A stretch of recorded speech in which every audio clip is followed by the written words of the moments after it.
برابری نہیں ہے, بہت بڑا فرق ہے. جی اس کے بعد اگلا حرف ہے طا. التارکو, الطائرو, لام پروناؤنس نہیں ہو رہا, لہذا آپ کا طا جو ہے یہ بھی شمسی حرف ہے. ظا, الظاہر, ماشاء اللہ. الظہیر, هو الاول والآخر والظاہر والباطن. ٹھیک ہے, سارے الفاظ میں آ گیا. تو آپ کا ظا جو ہے یہ بھی شمسی حرف ہے. ہاں جی, وہاں ابھی تک 5 ہی ہیں اور یہاں آپ دیکھیں کافی سارے ہو گئے. عین, جی, العلیم, ماشاء اللہ. العالم, قمری حرف. غین, الغنی, الغیب, قمری حرف. فا, الفاتر, الفوز, لام پروناؤنس ہو رہا ہے لہذا فا جو ہے آپ کا قمری حرف. قاف, القادر, القلم, اور قمری حروف اس کی کاف, الکتاب,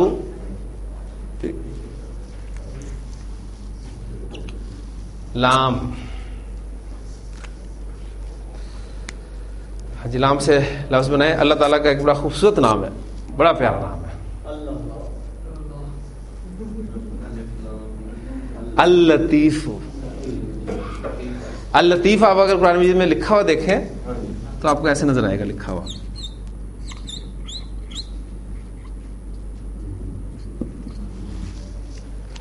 تو یہ لفظ فیصلہ کر دے گا کہ لام شمسی حرف ہے یا قمری حرف ہے. ہاں جی, کون سا ہے؟ شمسی. کیسے پتہ چلا آپ کو کہ پہلا والا لام جو ہے وہ پروناؤنس نہیں ہو رہا؟ بولنے میں آپ کو یہ لگتا ہے کہ اللطیف جیسے ہم پروناؤنس کر رہے ہیں, لیکن لکھنے میں آپ جب دیکھیں گے قرآن مجید میں لکھتے ہوئے تو سورۃ الملک کے بڑے خوبصورت الفاظ ہیں. الا یعلم من خلق, بھلا وہی نہ جانے جس نے پیدا کیا. وہو اللطیف الخبیر, وہ اللطیف الخبیر ہے. تو وہاں دونوں اسماء میں آپ جا کے دیکھیے گا کہ اللطیف کیسے لکھا ہوا ہے. تو لام کا فیصلہ ہو گیا کہ یہ بھی ہمارا حرف شمسی ہے. میم, المالک, الملک, المہیمن. ٹھیک, تو فیصلہ ہو گیا میم آپ کا قمری حرف ہے. نون, النافع, ماشاء اللہ. النور, تو آپ کا نون جو ہے یہ شمسی حرف. ہاں جی, نون کے بعد واو, الوہاب, الواحد, الواجد. فیصلہ ہو گیا. اس کے بعد ہاں, قرآن مجید کا ایک اور بڑا خوبصورت نام ہے الہدا, الہدا. فیصلہ ہو گیا, ہاں آپ کا قمری حرف ہے. اس کے بعد یا, الیقین, الیتیم. فیصلہ ہو گیا کہ آپ کا یا بھی قمری حرف ہے.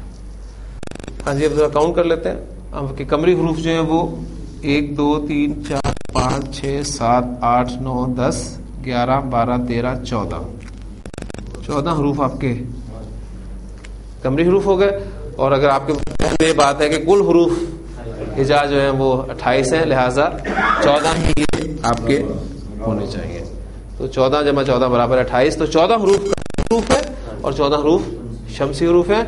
ہمارے بزرگوں نے ایک بڑا خوبصورت جملہ حوالے سے یاد کروایا ہوا ہے کہ اگر آپ اس جملے کو یاد کر لیں تو آپ کو علیحدہ علیحدہ قمری اور شمسی حروف یاد کرنے نہیں پڑتے. اس جملے میں استعمال ہونے والے تمام کے تمام حروف جو ہیں وہ قمری حروف ہیں. تو ایک چھوٹا سا جملہ ہے اور اس جملے کی خاصیت یہ ہے کہ اس جملے میں جتنے بھی الفاظ استعمال ہوئے ہیں ان الفاظ میں کوئی بھی حرف ریپیٹ نہیں ہوا. وہ جملہ کچھ اس طرح ہے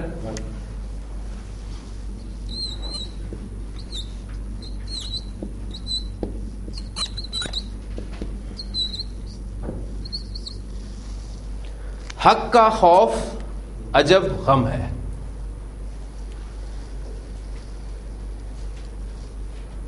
آپ دیکھ سکتے ہیں یہ قمری حروف کو یاد رکھنے کے لیے ایک چھوٹا سا جملہ ہے.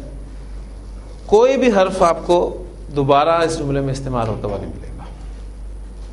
1 2 3 4 5 6 7 8 9 10 11 12 13 اور 14 کے 14 حروف. حق کا خوف عجب غم ہے.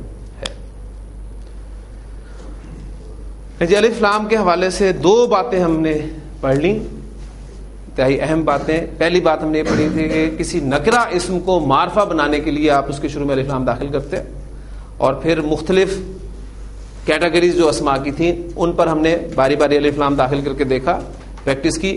اور 2 چیزیں جو ہمارے سامنے آئیں مین وہ یہ تھیں کہ اگر کسی اسم پر تنوین لگی ہو تو الف لام کے داخلے کے بعد وہ تنوین ہٹ جاتی ہے.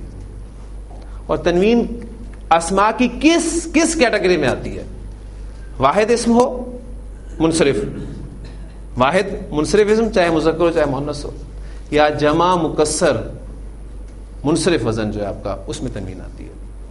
اور باقی جو کیٹیگریز ہیں ان پہ سمپل الف لام داخل ہوتا ہے تو کوئی فرق نہیں پڑتا، صرف اسم معرفہ ہو جاتا ہے. ہاں جو آپ کے غیر منصرف اسم ہیں ان پر جب الف لام داخل ہوتا ہے تو غیر منصرف اسم حالت جر میں زیر قبول کر لیتا ہے. یہ 2 باتیں بس آپ نے یاد رکھنی ہے. اور حروف قمری اور حروف شمسی کے حوالے سے آپ کے سامنے 14 حروف کی 2 فہرستیں تیار ہو گئیں. 14 حروف آپ کے قمری حروف ہیں، 14 حروف شمسی حروف ہیں. ان حروف کو ویسے یاد کرنا بہت مشکل ہے. آپ بھول جائیں گے الف با جیم ہا خا عین غین فا قاف کاف میم واو ہا یا، شاید پورا دن لگ جائے نہیں یاد ہوں گے. اس عمر میں تو خاص طور پہ چیزیں یاد نہیں ہوتی. اس لیے اگر ایک چھوٹا جملہ یہ آپ کو ہمیشہ یاد رہے گا کہ حق کا خوف عجب غم ہے. الف لام کے متعلق ایک اور اہم بات، الف لام میں آپ 2 حروف دیکھ رہے ہیں. ایک آپ کو شروع میں حمزہ نظر آ رہا ہے اور حمزہ ہم اس لیے کہہ رہے ہیں کہ اس پر حرکت ہے، ٹھیک، اور دوسرا لام ساکن ہے. اب اس الف لام میں یہ جو لام ہے اس کا نام آپ نے نوٹ کرنا ہے کہ اس لام کو لام تعریف کہا جاتا ہے. الف لام کا لام تعریف کہلاتا ہے. اور یہ نام میں آپ کو اس لیے یاد کروا رہا ہوں کہ ہم نے اپنی اس عربی گرامر میں تقریباً 6-7 لام پڑھنے ہیں، اس لیے آپ ابھی سے لاموں سے واقف ہونے شروع ہو جائیں. قرآن مجید میں آپ کو بہت سارے لام نظر آئیں گے، پھر آپ فیصلہ کرنا کہ کون سا لام ہے، لام تعریف ہے یا وہ لام ہے یا وہ لام ہے جو باقی مزید ہم نے پڑھنے ہیں. تو الف لام کا لام تعریف کہلاتا ہے. معرفہ سے آپ یاد رکھ سکتے ہیں، ٹھیک ہے. اور یہ جو آپ کو شروع میں حمزہ نظر آ رہا ہے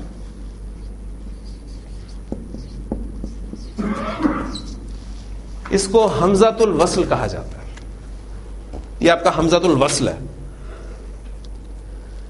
حمزۃ الوصل کے بارے میں جو بات آپ نے ذہن میں رکھنی ہے اور ہمیشہ آپ کو وہ یاد رہنی چاہیے وہ یہ ہے کہ حمزۃ الوصل وہ حمزہ ہوتا ہے، حمزۃ الوصل وہ حمزہ ہوتا ہے کہ جب اسے پیچھے سے ملا کر پڑھا جاتا ہے تو وہ حمزہ لکھنے میں رہتا ہے، پڑھنے میں نہیں آتا. ایگزامپل دیتا ہوں آپ کو. ایک ایگزامپل آپ نے ابھی کی ہے نا، شمسن.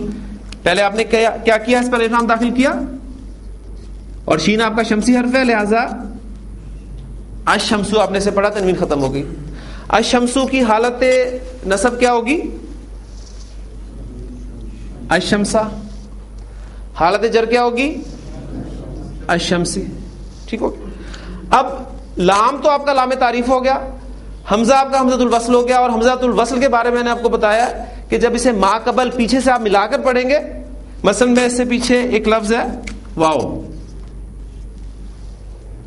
اب آپ اسے پیچھے ملا کر پڑھنا چاہ رہے ہیں تو حمزۃ الوصل جب پیچھے سے ملا کر پڑھا جاتا ہے تو لکھنے میں رہتا ہے، پڑھنے میں نہیں آتا. یہ حمزۃ الوصل.